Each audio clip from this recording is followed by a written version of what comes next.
Jangan lupa like, komen, dan subscribe channel YouTube TVRI Bengkulu dan nyalakan lonceng notifikasinya. Baiklah pemirsa, yang ditunda kita lanjutkan kembali ngobrol kita di Opini Pagi hari ini. Dan juga pastinya untuk Anda pemirsa, jangan lupa ya pantengin terus sosial media TVRI Bengkulu di Instagram dan juga di YouTube channelnya TVRI Bengkulu untuk mendapatkan informasi nih program-program menarik apa aja yang ada di TVRI Bengkulu, dan juga bisa menyaksikan juga siaran-siaran, baik itu siaran-siaran mungkin Anda pengen nonton 2 hari lagi, 3 hari lagi juga bisa nonton di YouTube-nya TVRI Bengkulu. Kita lanjut ngobrol dengan Dio Sandi, dan juga info-infonya ini beliau ternyata juga pernah, mungkin kalau Anda ingat pada saat zaman kita COVID dulu, ada seorang dokter dadakan yang ada di TVRI Nasional, tayang di seluruh TVRI manapun karena langsung dari TV Nasional untuk iklan. Nah, iya. Sekarang orangnya ada di sini. Ada di sini. Tiba-tiba jadi dokter. Oke, tiba-tiba jadi dokter.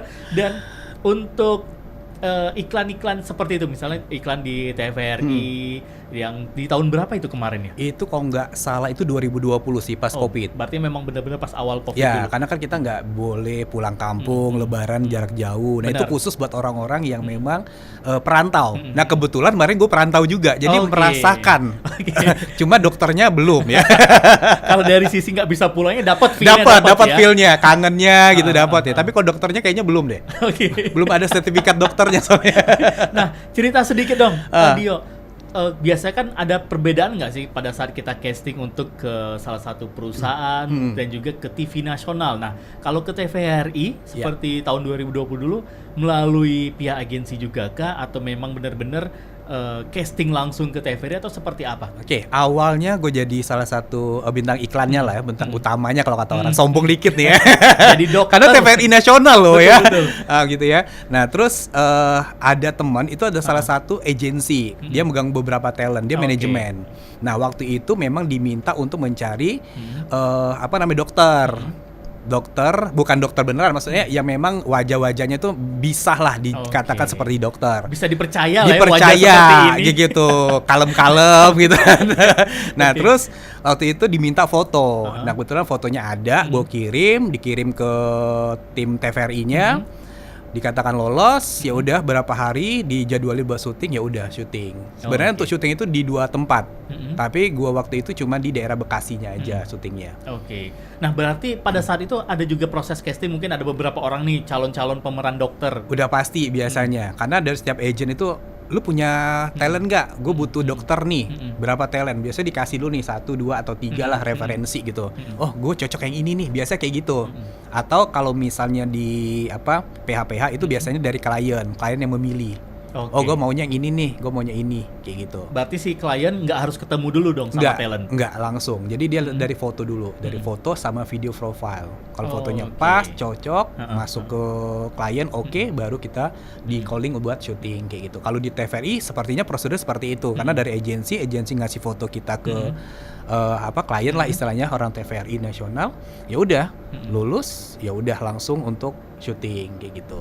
Widih, luar biasa nih. Kalau sampai sekarang nih, otomatis kan sudah banyak nih iklan-iklan juga, terus juga film juga. Gimana rasanya masuk ke dunia industri perfilman ini, ke dunia entertainment ini? Waduh, kalau berbicara gimana rasanya itu pasti seneng banget ya. Karena menurut gue sih nggak semua orang bisa mendapatkan kesempatan yang sama. Betul. Makanya gue kalau ada tawaran, yuk ada syuting nih, tapi budget segini.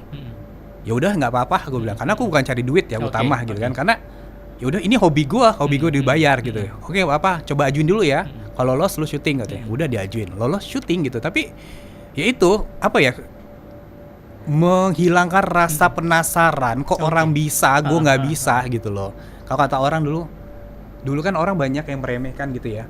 Yo, lu kan pendiam ya, lu kan gak banyak ngomong ya, kok lu bisa jadi MC, bisa jadi MC? Ya gue belajar gitu. Jadi semua hal itu sebenarnya kalau kita punya etikat baik, punya keinginan, kita belajar. Mungkin dulu baik kalau Ibai nggak ngelihat, gue belajar sama almarhum ya, almarhum Kakang gitu ya. Tapi sebelumnya gue belajar di rumah, di depan kaca kayak orang gila. Oh enggak, karena gue nggak berani belajar sama orang, karena jadi ngomong di depan kaca. Depan kaca. belajar gitu kan, terus baru bisa masuk ke sini gitu. Gitu. Oke. Kalau dibilang rasanya gimana? Ya bahagia udah pasti lah. Karena tidak semua orang bisa untuk mendapat ke posisi yang gue udah dapetin. Walaupun dia punya faktor X-nya, punya sesuatu, tapi karena kesempatan juga nggak ada, juga nggak bisa juga. Karena yang kalau misalnya kita casting itu bukan 1-2 orang aja, bisa ratusan, bisa ribuan orang. Karena dari agensi itu bukan satu agensi, bisa ratusan agensi kayak gitu yang masukin portofolio kita ke PH-PH kayak gitu. Dan juga pihak agensi pun juga pasti punya senjatanya masing-masing, talent-talent mereka gitu ya. Kadang mereka tuh kadang meminta kita untuk ikut tuh bukan sembarang minta aja. Oh ini kayaknya diminta sama PH cocok nih, coba deh gue masukin. Kayak gitu biasanya mereka. Dia juga nggak semua yang masuk dikirim, semua masuk kirim nggak. Mereka bakal menseleksi dulu. Oh cocok nih karakter diminta, ya udah dikirim kayak gitu. Oke, jadi seperti itu nih pemirsa. Jadi untuk Anda yang punya minat dan juga punya bakat, nah ada baiknya juga nih ikuti arah-arahan dari beliau ya, sosok yang sudah, mungkin kalau Anda bisa searching nama Dio Sandi nanti muncul tuh iklan-iklannya. Belum juga sampai segitunya. Kalau profil ada lah ya. Profil ada langsung muncul ya, sosial medianya keluar. Dan juga untuk dari Cinta Budaya dan juga informasinya nih lagi permi saya, walaupun beliau berada di ibu kota di Jakarta sana dengan orang-orang yang hidupannya modern, banyak sekali ketemu orang, tapi tetap juga cinta dengan tanah kelahiran Bengkulu. Bener banget. Dari segi kuliner ya. Bener banget. Minuman apa itu? Nah ini kalau kita ngomongin usaha atau juga hobi tadi kan di dunia entertain, hobinya acting, kalau nyanyi nggak hobi ya, tapi bisa dikit-dikit walaupun pales. Nah kalau berbicara bisnis ya, kalau bisnis kita masih kecil-kecilan lah ya. Gue usaha kopi. Oke, kopi. Nah, namanya itu Ciari Kopi Bengkulu. Nah awal kenapa sih gue buat usaha seperti itu? Nah yang pertama bokap nih awalnya, karena bokap tuh punya kopi, kopi tuh banyak banget. Oke, banyak memang banget. benar-benar kopi asli Bengkulu. Asli Bengkulu, banyak banget. Pak, ini masih banyak kopi. Masih, gue bawa ya ke Jakarta ya. Lah buat apaan? Lu ngopi katanya. Ya ngopi kadang-kadang, tapi gue buat jual. Ya udah nggak apa-apa. Nah, akhirnya dari sana gue berpikir gimana caranya nge-branding kopi Bengkulu ke Jakarta. Betul. Nah, pertama awal gue membuat kopi itu adalah menggunakan bungkusan biasa. Gue beli secara online. Oke. Coklat apa namanya? Bungkusan coklat gitu biasa lah, standar. Gue tinggal tempel gitu kan. Udah. Kok lama-lama kok nggak ada perkembangan ya? Dalam artian bukan nggak bagus, tapi dia minimalis gitu, estetik lah, bagus lah, coklat hitam gitu, udah perpaduan. Gimana caranya kopi Bengkulu ini bisa dikenal, bukan hanya di Bengkulu. Akhirnya gue merubah packaging dari packaging dari kopi tersebut, gue bilang gitu kan, membuat yang lebih bagus lagi gitu. Jadi gue buat nama itu Ciari Kopi Bengkulu. Karena Ciari itu apa? Robusta gitu. Kalau bahasa kampung kita itu Ciari. Tapi kalau bahasa kotanya Robusta. Okay. Nah kalau berbicara gimana sih cara mempromosikan? Bahwa di media sosial. Baik itu di WhatsApp ataupun juga di IG dan juga di Shopee. Di Shopee pun ada kalau ada yang mau gitu kan. Kayak gitu. Semua. Jadi gue tuh orangnya nggak bisa diam sih sebenarnya. Dari zaman gue SD, SMP, SMA, kuliah tuh nggak bisa diam. Dari SD jual binder. Lu tau nggak? Zaman lu nggak ada kali ya? Ada, ketemu. Ada. Binder yang kumpul-kumpulin minta-minta sama teman-teman. Iya, itu tukar-tukar jualan tuh. 1 lembar 100, 500. Terus jual pulsa zaman kuliah. Walaupun habis-habisnya gue sama gue sendiri. Tapi tetap gue bayar. Karena gue belajar untuk menjadi seorang pengusaha seperti apa sih.